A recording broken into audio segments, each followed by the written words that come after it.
नमस्कार मित्रों, शेयर बाजार में सप्ताह के पहले दिन भारी उथल पुथल देखने को मिली है क्योंकि आप जानते हैं कि अमेरिका ने ईरान के 3 परमाणु साइट्स पर हमला कर दिया था।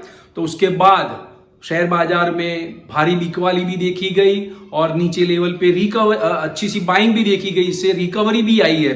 तो आज के स्टॉक मार्केट के बारे में आज जो हुआ है उसके बारे में आज डिस्कस करेंगे और क्रूड ऑयल के दाम में क्या रहा है, ग्लोबल मार्केट में क्या हुआ है और जो ये हमला हुआ उसके बाद क्या सिचुएशन बनी है। खासकर सप्लाई चेन जो है, क्रूड ऑयल का जो सप्लाई चेन है वो ईरान से होकर आता है, स्ट्रेट ऑफ हॉर्मुज बोलते हैं उसको। तो स्ट्रेट ऑफ हॉर्मुज ईरान बंद करेगा तो भारत पर क्या असर पड़ेगा, क्रूड ऑयल के दाम बढ़ेंगे या नहीं बढ़ेंगे, तो उसके पर सारा डिस्कशन आज के वीडियो में करेंगे। और मार्केट का हालचाल भी कैसा रहेगा, टेक्निकल लेवल्स क्या कहते हैं, ये सब बातें आज के वीडियो में हम डिस्कस करेंगे। तो ये वीडियो को आप अंत तक देखिएगा। मित्रों, इन्वेस्टिंग A to Z में आपका स्वागत है। मैं भरत पंचाल। सबसे पहले सेंसेक्स और निफ्टी की मूवमेंट पे नजर डालते हैं। तो आज बॉम्बे स्टॉक एक्सचेंज का सेंसेक्स 81,704 यानी शुक्रवार को जो बंद था उससे काफी नीचे खुला और वहां से वो गिरकर 81,476 का लो बनाया और लो लेवल पे नया बाइंग आया। तो अच्छे से बहुत अच्छी सी रिकवरी देखने को मिली। 82,169 का हाई बनाया और ट्रेडिंग सेशन के अंत में थोड़ा प्रॉफिट बुकिंग आने से सेंसेक्स 81,896.79 का क्लोजिंग आया है। जो शुक्रवार के मुकाबले देखा जाए तो सेंसेक्स 511 पॉइंट माइनस में क्लोजिंग रहा है। नेशनल स्टॉक एक्सचेंज का निफ्टी इंडेक्स 24,939 पे नीचे लेवल पे खुला। सुबह में भारी गिरावट आई, 24,824 का लो बनाया और वहां से अच्छे से रिकवरी आने से वो 25,000 का लेवल क्रॉस करके 25,057 का हाई बनाया और ट्रेडिंग सेशन के अंत में 24,971.90 पे बंद रहा है, जो शुक्रवार के मुकाबले 140.50 वो माइनस में क्लोजिंग रहा है। आज बैंक निफ्टी भी 193 पॉइंट माइनस में 56,059 पर क्लोजिंग रहा है। मित्रों, आज एडवांस नेकलाइन रेशियो नेगेटिव है और देखा जाए तो आज के टॉप गेनर्स पर नजर डालते हैं तो आज के टॉप 5 गेनर्स है ट्रेंट, BEL, हिंदाल्को, टाटा कंज्यूमर और बजाज फाइनेंस। आज के टॉप 5 लूजर्स है इंफोसिस, HCL टेक्नोलॉजी, लार्सन, हीरो मोटो और महिंद्रा एंड महिंद्रा। तो मित्रों, आज के बाजार में IT, FMCG, बैंक, फार्मा, ये सारे स्टॉक्स में बिकवाली का प्रेशर देखा। ये सेक्टर और इंडेक्स भी माइनस में क्लोजिंग आए, लेकिन मीडिया और डिफेंस सेक्टर के स्टॉक्स है उनमें नया अच्छा बाइंग दिखा गया, नया बाइंग आया तो वो प्लस में बंद रहे। और खासकर स्मॉल कैप और मिड कैप ने आउट परफॉर्म किया है। सेंसेक्स और निफ्टी गिर रहा है लेकिन स्मॉल कैप और मिड कैप इंडेक्स आज प्लस में बंद है, तो काफी अच्छा सा बाइंग उसमें दिखा गया है। देखो, अमेरिका ने ईरान पर जो अटैक किया उसके बाद क्या हुआ है कि ग्लोबल मार्केट में काफी उतार चढ़ाव भी देखे गए हैं। डाउ जोन्स फ्यूचर जो था वो 500 पॉइंट माइनस में था, लेकिन वो अभी प्लस में हो चुका है, 70 पॉइंट प्लस चल रहा है अभी। तो ये एक बड़ी गिरावट के बाद डाउ जोन्स फ्यूचर उछला है, तो उसकी भारतीय बाजार पर थोड़ी पॉजिटिव असर देखने को मिली। इसीलिए मिड सेशन से नई बाइंग आने से नीचे लेवल से तो अच्छी सी रिकवरी मार्केट में देखने को मिली है। तो आज डॉलर के सामने जो रुपया है वो 16 पैसा नरम रहा है, यानी 86.75 पे क्लोजिंग रहा है। डॉलर के सामने जो इंडेक्स है, डॉलर इंडेक्स बोला जाता है, 99.29 पर है। क्रूड बढ़ के 74.43 डॉलर है और ब्रेंट भी 77.74 पर है, यानी क्रूड और ब्रेंट क्रूड के भी दाम बढ़े हैं, लेकिन 78 होने के बाद थोड़े फिसले भी हैं, तो ये भी बात है। तो मित्रों, खासकर यूएस ने ईरान पर 3 परमाणु साइट पर जो हमले किए उसके बाद काफी सारे सवाल खड़े होते हैं कि भी क्रूड के दाम बढ़ जाएंगे, क्योंकि काफी सारे जो इंस्टीट्यूशंस है उन्होंने चिंता जताई है कि भी क्रूड के दाम यहां से 50% बढ़ जाएंगे, यानी $100 के ऊपर भी चला जाएगा। ऐसी ऐसी बातें सब सोशल मीडिया में चल रही है। लेकिन मैं आपको बताऊं कि स्ट्रेट ऑफ हॉर्मुज जो है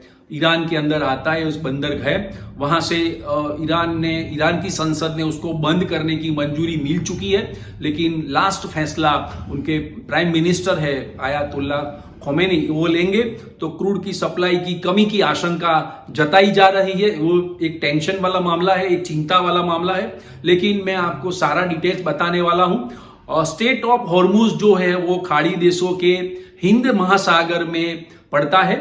इसका शिपिंग लाइन 3 किलोमीटर चौड़ा है और वहां से ये जो स्ट्रेट ऑफ हॉर्मुज है वो ऑयल गैस के लिए लाइफलाइन बोली जाती है, क्योंकि ये रास्ते से ही ऑयल और गैस आता है। दुनिया का सबसे अहम तेल ट्रांसफर पॉइंट ये कहलाता है और यहां से गुजरता है। तो एशिया का 44% ऑयल इसी रास्ते से आता जाता रहता है और ओपेक देशों की ज्यादातर सप्लाई इसी रूट से होती है। तो मित्रों, ये सप्लाई चेन जो है ये बहुत बड़ी सप्लाई चेन है, उसकी इंपैक्ट रहेगी मार्केट में। लेकिन पेट्रोलियम मिनिस्टर जो हरदीप सिंह पुरी है उन्होंने मीडिया को बताया है कि भी कच्चे तेल की इंडिया में कोई कमी नहीं रहेगी। सरकार अन्य रास्ते से भी क्रूड सप्लाई बढ़ाने पर जोर दे रही है और अन्य वैकल्पिक रास्ते भी हमने ढूंढ लिए हैं, तो उन्होंने ये भी बताया। तो ये जो क्रूड का दाम है, लेकिन जो लगता था कि भाई अपने को भी क्रूड के दाम बढ़ जाएंगे, $80 के पार चला जाएगा अटैक होने के बाद, लेकिन ऐसा कुछ हुआ नहीं है। तो मार्केट में थोड़ा घबराहट था, वो काफी हद तक कम हुआ है। और दूसरा एक खबर ये मुझे मिल रहा है कि भारत में हर दिन 5.6 मिलियन बैरल ऑयल आयात होता है, उसमें से 1.5 या 2 मिलियन जो लीटर आयात होता है हॉर्मुज स्टेट से होता है। टोटल हर दिन भारत में 5.6 मिलियन बैरल ऑयल जो है वो आता है अन्य देशों से, सभी देशों से, लेकिन उसमें से 1.5 से 2 मिलियन ऑयल जो है वो हॉर्मुज स्टेट से आता है। तो भारत को परेशान होने की बात नहीं है। 40 देशों से भारत तेल आयात कर रहा है और भारत को रसिया का भी बड़ा सहारा है। ये एक न्यूज था, तो ये भी अपडेट है। तो मित्रों, भारत के लिए बहुत चिंता का या टेंशन वाला कोई मामला मुझे नहीं लग रहा है। तो मित्रों, आज मार्केट में अच्छे से रिकवरी इसीलिए देखी गई कि भी ये काफी सारे पर्याप्त मात्रा में भंडार है अपने पास। क्रूड के दाम इतने बड़े नहीं है जितने हम चाहते थे कि भी ये बहुत खाना खराबी हो जाएगी, लेकिन ऐसा कुछ हुआ नहीं है। ग्लोबल मार्केट में भी ऐसा कोई बड़ा क्रैश नहीं आया है, तो काफी हद तक बाजार मैच्योर है। तो ये बात बहुत इंपॉर्टेंट है। तो मित्रों, आगे वाले दिनों में मार्केट का ट्रेंड कैसा रहेगा, उससे पहले 2-3 कॉर्पोरेट न्यूज आए, मैं आपको बता दूं। बैंक ऑफ इंडिया की 26 जून को बोर्ड मीटिंग होने वाली है।